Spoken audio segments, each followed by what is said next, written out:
Après avoir analysé les excellents openings de Princess Principal, Rainbow, Barakamon, Tokyo Ghoul et également Black Lagoon, il était temps de s'attaquer à un mauvais opening. Évidemment, c'est plus fun de parler de ce que l'on aime, mais je me suis dit que ce serait intéressant de voir qu'il n'y a pas que de bons openings, et que non, je ne base pas cette affirmation sur mes goûts musicaux, mais bien sur le visuel avant tout, ainsi que de ce que ça dégage en termes d'information, d'originalité, de valeur et intérêt en rapport avec la série dont il est issu. Pourquoi celui en question est un réel désastre, on voit ça de suite. Yo les potos, c'est Kaozan, j'espère que vous allez bien. Aujourd'hui, nouvelle analyse d'opening et on s'attaque à un animé qui est assez méconnu et n'est pas passé forcément très bien auprès de la communauté.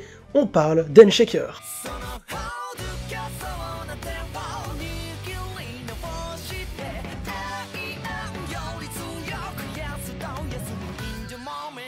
Avec les premiers plans présents dans l'opening, on remarque un détail et le mot est faible qui par ailleurs sera présent tout du long de l'OP, qui est pourtant d'une importance capitale, mais qui ici va simplement gâcher le visuel tout entier de celui-ci, à savoir les crédits. Comme on peut le voir sur le clip, les crédits sont énormes et apparaissent toujours en plein milieu de l'écran avec une transition qui les rend d'autant plus remarquables et leur laisse le loisir de gâcher le clip pendant encore plus de temps. Les crédits sont quasiment les mêmes à chaque apparition et ont donc le loisir de gâcher le visuel de l'opening qui n'est d'ailleurs pas fameux à la base. Les crédits sont importants, je pense même qu'une bonne grosse difficulté de la part des personnes en charge de créer les openings, c'est bien de savoir comment ils vont les caser dans ceux-ci. Quand c'est fait de façon assez random comme dans l'opening de Rainbow mais de façon correcte faisant en sorte que ça ne gâche pas le visuel, ça passe sans souci. Quand ils sont incrustés de façon originale et en harmonie avec le clip musical comme dans l'opening de Black Lagoon, ça peut même devenir un énorme plus pour l'OP en question. Or dans l'opening d'Enshaker, dès les premières secondes, il gâche littéralement le visuel en se superpositionnant sur le visage des héros. Je ne comprends pas pourquoi ils n'ont pas décidé de les faire déjà en plus petit et de les excentrer de l'écran comme l'ont fait les personnes en charge de l'opening de Princess Principal par exemple, pour lequel on voit les crédits qui sont parfaitement incrustés, niveau couleur et position, suffisamment grands et lisibles pour que l'on puisse les lire sans aucun souci et suffisamment discret pour ne pas gâcher le visuel de l'OP.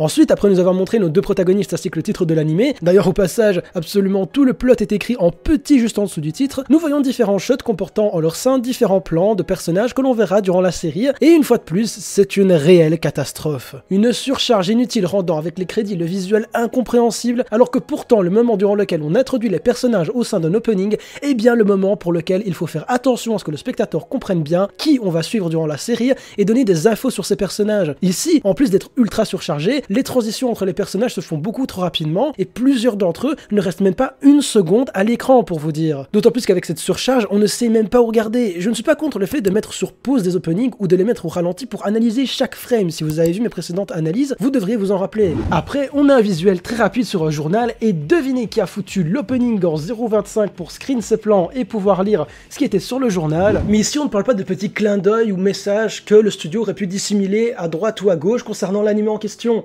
On parle de l'introduction des personnages. Et attention évidemment que oui, j'ai mis sur pause l'opening, je l'ai mis en 0.25 et pourtant on n'a pas vraiment d'informations, c'est juste des plans littéralement random. Et pourtant ils auraient clairement pu nous fournir des informations sur les personnages que l'on va rencontrer pendant la série. Ou alors c'est juste tellement brouillon que je n'ai rien remarqué. Et pour ceux qui se demanderaient, évidemment, oui, j'ai vu l'animé en entier, et c'est pour cette même raison que je peux vous affirmer que le 3/4 des plans dans l'opening, eh bien ce sont des plans de l'animé qu'ils ont juste repris, et sur lesquels ils ont foutu de la musique et des crédits. Niveau originalité, je pense qu'on peut faire mieux. Mais ne soyons pas mauvais, on sait tous qu'il y a des fans qui arrivent à faire des openings juste géniaux, des fanmates qu'on appelle ça, avec seulement des extraits issus de l'animé ou d'autres openings. Bref, ce n'est pas parce qu'on réutilise les extraits d'un animé que ce n'est pas un bon opening. Attention, c'est pas là où je veux en venir, je dis juste qu'en termes d'originalité, ça vole pas très haut.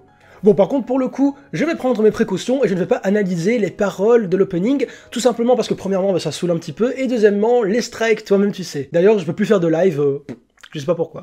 Bref, la musique en termes de symbolisme, de signification, etc., honnêtement, ça passe crème. Bien que ce soit pas grandiose, ce n'est ni mauvais, ni reprochable. En effet, puisque le plot d'Enshaker, c'est qu'un garçon et une fille doivent se tenir la main H24, sinon la fille meurt, et grâce au lien qui les unit, quand ils se donnent la main, ils obtiennent tel de super pouvoirs afin de se battre dans une sorte d'univers parallèle que seuls eux ont accès, et s'ils battent tous les autres Enshakers, ils peuvent affronter Dieu et lui demander un souhait. Et la musique parle globalement du fait de créer des liens, main dans la main, on parle de cette compétence qui pourrait finir par tuer nos véritables motivation, ce qui fait sens car il y a un parallèle avec l'évolution psychologique de certains personnages de la série. La musique en elle-même, on va pas en parler, vous savez bien que je ne considère pas ça comme un critère réellement objectif. Par contre, là où ça coince, c'est la synchronisation musique et clip. il y a quelque chose qui cloche. Pourquoi est-ce que la musique devient-elle plus douce alors que l'on commence à avoir des scènes d'action dans l'opening? Pour en revenir au clip en lui-même, on a des particules rendant le souci de la surcharge encore plus frappant. Les scènes d'action dans l'OP sont bien trop brouillonnes, une fois de plus dû à la surcharge, décidément je n'aurais jamais fini avec ce mot, mais surtout à cause des plans de caméra foireux et incohérents, puis les flammes, les explosions bien flashy avec ces particules et on termine avec des scènes plus calmes d'un point de vue mouvement de caméra et visuel, mais totalement gâchées par les crédits une fois de plus. J'en ai marre. Enfin, pas vraiment, c'est ce que j'ai écrit sur le script qui date d'il y a maintenant 3 mois, mais à mon avis, j'ai dû tellement voir et revoir ce mauvais opening que j'en ai vraiment eu ras-le-bol et que j'ai pété des cases.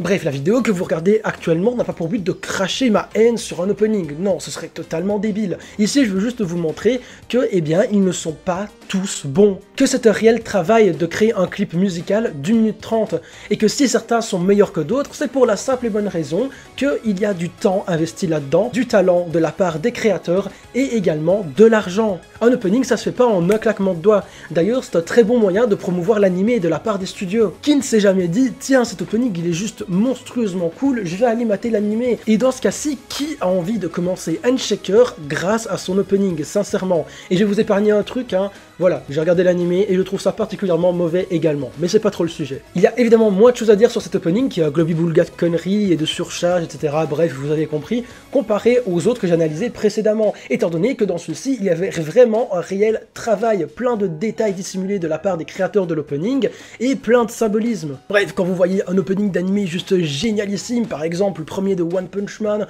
ou encore ceux que j'ai analysés précédemment sur la chaîne, il faut vous dire qu'il y a un travail monstrueux, que ce soit de la part des animateurs, que ce soit de la part des gars qui font les storyboards, de la part des musiciens également qui parfois créent une musique juste pour l'opening, et c'est pour cela que quand tout ça ne fonctionne pas, que l'alchimie est mauvaise, on arrive à de mauvais openings, parce que oui, comme vous l'avez vu aujourd'hui, ça existe.